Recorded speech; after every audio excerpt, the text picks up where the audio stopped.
بسم اللہ الرحمن الرحیم۔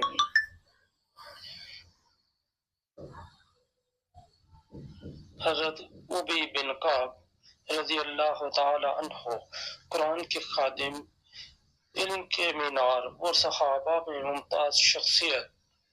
حضرت ابی بن کعب کا تعلق قبیلہ خزرج سے تھا جو مدینہ کے معزز قبائل میں سے ایک تھا۔ آپ کو علم، تقوی اور قرآن کے ساتھ محبت کی وجہ سے اسلام کی تاریخ میں ایک نمایاں مقام حاصل ہے۔ آپ کا اصل نام ابی بن کعب بن قیس تھا اور آپ کو نبی کریم صلی اللہ علیہ وآلہ وسلم نے سید القراء یعنی قاریوں کا سردار قرار دیا۔ اسلام قبول کرنے کا واقعہ۔ حضرت ابی بن کعب رضی اللہ تعالی عنہ نے اسلام قبول کرنے سے قبل مدینہ میں یہودیوں سے توحید اور آخرت کے بارے میں کچھ تعلیمات سن رکھی تھیں، لیکن ان کے دل میں ہمیشہ ایک مکمل اور سچی ہدایت کی جستجو رہی۔ جب نبی کریم صلی اللہ علیہ وآلہ وسلم نے مدینہ میں ہجرت کی تو آپ ان خوش نصیب افراد میں شامل تھے جنہوں نے نبی کریم صلی اللہ علیہ وآلہ وسلم کے ہاتھ پر بیعت کی اور اسلام قبول کیا۔ بیعت عقبہ میں شمولیت۔ حضرت ابی بن کعب نے بیعت عقبہ میں شرکت کی جہاں مدینہ کے 73 مردوں اور 2 عورتوں نے نبی کریم صلی اللہ علیہ وآلہ وسلم کے ہاتھ پر بیعت کی تھی۔ اس بیعت کے ذریعے اسلام کو مدینہ میں ایک مضبوط بنیاد ملی۔ حضرت ابی ان افراد میں شامل تھے جنہوں نے وعدہ کیا کہ وہ نبی کریم صلی اللہ علیہ وآلہ وسلم کی ہر حالت میں مدد کریں گے، چاہے وہ امن ہو یا جنگ۔ قرآن سے گہری وابستگی۔ حضرت ابی بن کعب کی سب سے نمایاں خصوصیت ان کی قرآن سے گہری محبت تھی۔ آپ قرآن کے پہلے لکھنے والوں میں شامل تھے اور آپ نے قرآن کو نبی کریم صلی اللہ علیہ وآلہ وسلم سے براہ راست سیکھا اور حفظ کیا۔ نبی کریم صلی اللہ علیہ وآلہ وسلم نے آپ کے بارے میں فرمایا، سب سے بہترین قاری ابی بن کعب ہیں۔ اللہ کا خصوصی انتخاب۔ ایک مرتبہ رسول اللہ صلی اللہ علیہ وآلہ وسلم نے حضرت ابی بن کعب کو بلایا اور فرمایا، اے ابی، اللہ نے مجھے حکم دیا ہے کہ میں قرآن تمہیں پڑھاؤں۔ یہ سن کر حضرت ابی بن کعب حیران ہو گئے اور پوچھا، یا رسول اللہ صلی اللہ علیہ وآلہ وسلم، کیا اللہ نے میرا نام لیا؟ نبی کریم صلی اللہ علیہ وآلہ وسلم نے فرمایا، ہاں، اللہ نے تمہارا نام لیا۔ یہ بات سن کر حضرت ابی بن کعب کے دل میں قرآن سے محبت اور بڑھ گئی اور وہ ساری زندگی اس کی خدمت میں مصروف رہے۔ قرآن کے نزول کے وقت کی یادیں۔ حضرت ابی بن کعب کو قرآن کے نزول کے وقت کے کئی واقعات یاد تھے۔ آپ نے ان واقعات کو اپنے شاگردوں اور ساتھیوں تک پہنچایا تاکہ قرآن کے الفاظ اور معانی ہمیشہ محفوظ رہیں۔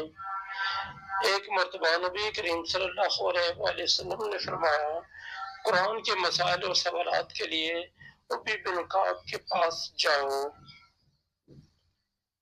علمی خدمات اور فقہ میں مہارت۔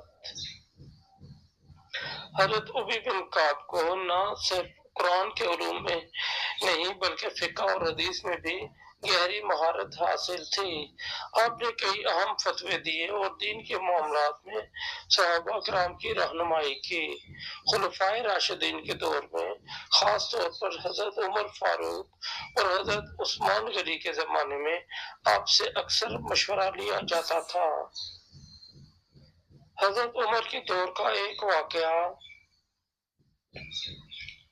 حضرت عمر فاروق کے دور خلافت میں ایک مرتبہ ایک اہم مسئلہ پیش آیا۔ انہوں نے فرمایا، ہمیں قرآن اور سنت کی روشنی میں مشورہ چاہیے اور اس کے لیے ابی بن کعب سے بہتر کوئی نہیں۔ حضرت ابی بن کعب نے قرآن کی آیات کے ذریعے مسئلے کا حل پیش کیا اور سب کو مطمئن کیا۔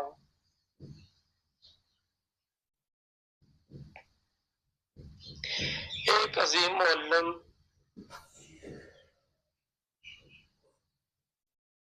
حضرت ابی بن کعب نے قرآن کی تعلیم کو اپنا مشن بنایا۔ آپ نے مدینہ میں ایک درسگاہ قائم کی جہاں صحابہ اور تابعین نے قرآن کی تعلیم حاصل کی۔ آپ نے اپنی زندگی میں قرآن کے ساتھ ایسا تعلق قائم کیا کہ آپ کا ہر عمل قرآن کی تعلیمات کا مظہر بن گیا۔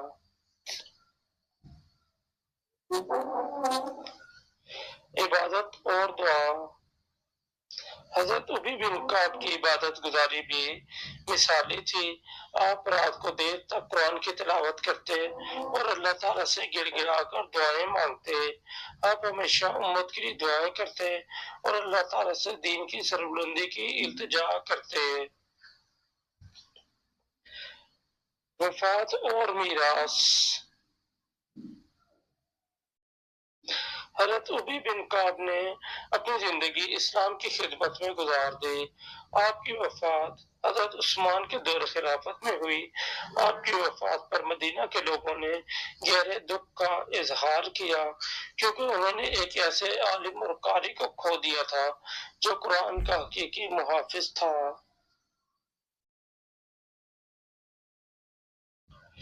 نتیجہ: حضرت ابی بن کعب رضی اللہ تعالیٰ عنہ کی زندگی قرآن، علم اور عبادت سے بھرپور تھی۔ آپ نے اپنے علم، تقوی اور خدمات کے ذریعے امت مسلمہ کے لیے ایک عظیم مثال قائم کی۔ آپ کا کردار ہمیں یہ سبق دیتا ہے کہ قرآن کے ساتھ مضبوط تعلق اور اس کی تعلیم کو عام کرنا ہی ہماری کامیابی کا راز ہے۔